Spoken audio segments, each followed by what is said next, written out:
कब तुझको महकना है, कब तुझको दमकना है।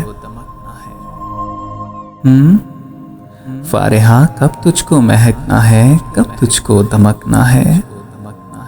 ए रंगे यकीन अफरोज, ए बुए गुमा अंगेज। मेरे गुस्से के बाद भी फारिहा क्या बहुत जरूरी है हर किसी शेर सास को पढ़ना।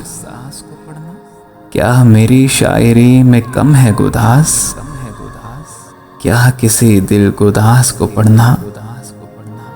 यानी मेरे सिवा भी और किसी शायरे दिल नवाज को पढ़ना।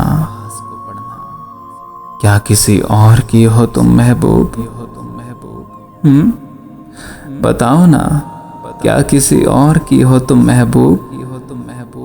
क्यों किसी फन तराज को पढ़ना।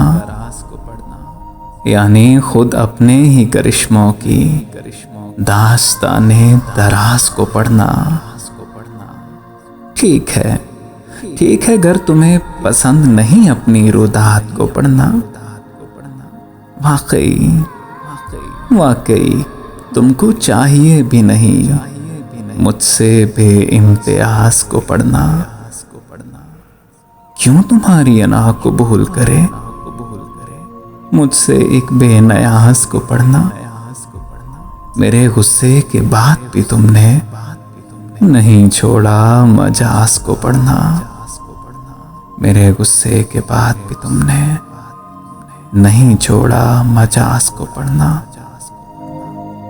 कब तुझको महकना है, कब तुझको दमकना है।